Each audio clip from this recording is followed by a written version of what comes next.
നമ്മുടെ കഥ ആരംഭിക്കുന്നത് തമിഴ്നാട്ടിലെ ഒരു സാധാരണ കുടുംബത്തിൽ ജനിച്ച് ഹോട്ടൽ വ്യവസായത്തിൽ വിപ്ലവം സൃഷ്ടിച്ച പി രാജഗോപാലിൽ നിന്നാണ്. 1980കളിൽ അദ്ദേഹം സ്ഥാപിച്ച ശരവണ ഭവൻ എന്ന ചെറിയ ഹോട്ടൽ ഇന്ന് ലോകമെമ്പാടും രുചിയുടെ പര്യായമായി മാറി.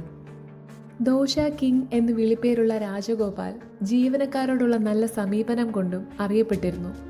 എന്നാൽ ഈ വിജയത്തിനിടയിലും അദ്ദേഹം ജ്യോതിഷത്തിൽ അന്ധമായി വിശ്വസിച്ചു.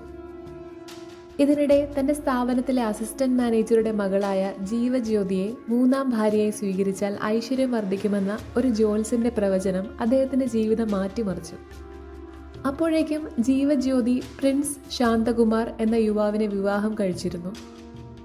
ജീവജ്യോതിയെ സ്വന്തമാക്കാനായി രാജഗോപാൽ ആദ്യം ചെയ്തത് പ്രലോഭിപ്പിക്കലായിരുന്നു. പണവും സമ്മാനങ്ങളും നൽകി വശത്താക്കാൻ ശ്രമിച്ചു. എന്നാൽ ശാന്തകുമാറുമായുള്ള ബന്ധത്തിൽ സന്തോഷവതിയായിരുന്ന ജീവജ്യോതി എല്ലാ പ്രലോഭനങ്ങളെയും തള്ളിക്കളഞ്ഞു. ഇതോടെ രാജഗോപാലിന്റെ സമീപനം മാറി. ഭീഷണികളായി, മാനസികമായി പീഡിപ്പിക്കലായി, കൂടോത്രം ചെയ്യാനായി ഗുണ്ടകളെ അയച്ചു. ഈ ഉപദ്രവങ്ങൾ സഹിക്കവയ്യാതെ 2001 ശാന്തകുമാറും ജീവജ്യോതിയും നാടുവിടാൻ തീരുമാനിച്ചു. എന്നാൽ രാജഗോപാലിന്റെ ഗുണ്ടകൾ അവരെ പിന്തുടർന്ന് പിടികൂടി. തന്റെ ലക്ഷ്യത്തിന് ശാന്തകുമാർ തടസ്സമാണെന്ന് ബോധ്യമായ രാജഗോപാൽ അദ്ദേഹത്തെ ഇല്ലാതാക്കാൻ തീരുമാനിച്ചു. 2001 ഒക്ടോബർ 1 ഗുണ്ടകൾ ശാന്തകുമാറിനെ തട്ടിക്കൊണ്ടുപോയി. ദിവസങ്ങൾ നീണ്ട തിരച്ചിലിനൊടുവിൽ തമിഴ്നാട്ടിലെ കൊടൈക്കനാലിന് സമീപമുള്ള വനത്തിനുള്ളിൽ ശാന്തകുമാറിന്റെ മൃതദേഹം കണ്ടെത്തി. കഴുത്ത് ഞെരിച്ചാണ് കൊലപാതകം നടത്തിയത് എന്ന് പോസ്റ്റ്മോർട്ടം റിപ്പോർട്ടിൽ സ്ഥിരീകരിച്ചു.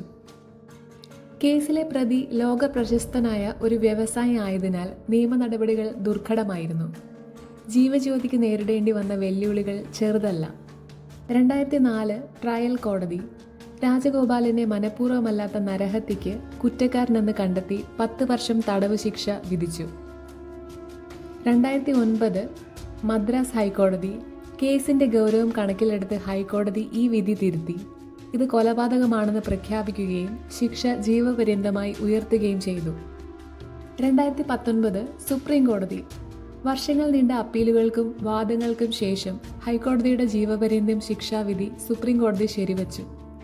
സാക്ഷികളെ സ്വാധീനിക്കാനും തെളിവുകൾ നശിപ്പിക്കാനും ശ്രമിച്ച രാജഗോപാലിന്റെ നീക്കങ്ങളെ കോടതി ശക്തമായി വിമർശിച്ചു. സുപ്രീം കോടതിയുടെ വിധി വന്നപ്പോൾ ആരോഗ്യപരമായ കാരണങ്ങൾ പറഞ്ഞ് രാജഗോപാൽ അറസ്റ്റ് വൈകിപ്പിക്കാൻ ശ്രമിച്ചു. എന്നാൽ കോടതി കർശന നിലപാട് സ്വീകരിച്ചതോടെ 2019 ജൂലൈ 9 അദ്ദേഹം വീൽ ചെയറിലിരുന്ന് കോടതിയിൽ കീഴടങ്ങി. ഒരാഴ്ചയ്ക്കുള്ളിൽ തന്നെ ആരോഗ്യനില വഷളായതിനെ തുടർന്ന് ആശുപത്രിയിൽ പ്രവേശിപ്പിച്ചു. 2019 ജൂലൈ 18 ജീവപര്യന്തം തടവ് ശിക്ഷ അനുഭവിച്ചു തുടങ്ങിയിട്ട് ദിവസങ്ങൾ മാത്രമായപ്പോൾ രാജഗോപാൽ മരണത്തിന് കീഴടങ്ങി. സ്വന്തം വിജയത്തിൽ അന്ധവിശ്വാസം കലർത്തി ഒരാളുടെ ജീവനെടുക്കാൻ മടിക്കാത്ത ഒരു ബിസിനസ് അധികായന്റെ പതനമാണ് ഈ കേസ് അടയാളപ്പെടുത്തുന്നത്. ഇത്രയേറെ ക്രൂരതകൾക്ക് നേതൃത്വം നൽകിയ ദോശരാജാവിന് ഒടുവിൽ ലഭിച്ചത് എന്ത് നീതിയാണ്? നീണ്ട 18 വർഷത്തെ നിയമ പോരാട്ടത്തിനൊടുവിൽ സുപ്രീം കോടതി ജീവപര്യന്തം തടവ് വിധിച്ചെങ്കിലും ആ വിധി നടപ്പിലാക്കപ്പെട്ടത് വെറും ഒരാഴ്ചത്തേക്ക് മാത്രമാണ്. രാജഗോപാൽ ജയിലിനകത്ത് ശിക്ഷ അനുഭവിച്ചു തീരുന്നതിന് മുൻപേ സ്വാഭാവിക രോഗങ്ങൾ കാരണം ആശുപത്രിയിൽ വെച്ച് മരണത്തിന് കീഴടങ്ങി. ലക്ഷക്കണക്കിന് ആളുകളുടെ കണ്ണീരിന് കാരണമായ ഒരു ചെറുപ്പക്കാരന്റെ ജീവനെടുത്ത ഈ അതികായൻ യഥാർത്ഥത്തിൽ നിയമത്തിന്റെ ദീർഘകാല ശിക്ഷ അനുഭവിക്കാതെ വാർദ്ധക്യത്തിന്റെ സ്വാഭാവികമായ മരണം സ്വീകരിച്ച് കടന്നുപോയി. പണവും സ്വാധീനവും ഉപയോഗിച്ച് നീതിന്യായ വ്യവസ്ഥയെ ദീർഘകാലം പിടിച്ചു നിർത്തിയ ഇദ്ദേഹത്തിന്റെ അന്ത്യം പലപ്പോഴും നമ്മുടെ നിയമവ്യവസ്ഥയിലെ കാലതാമസം നീതിയെ എങ്ങനെ പരിഹസിക്കുന്നു എന്ന ചോദ്യചിഹ്നം അവശേഷിപ്പിക്കുന്നു.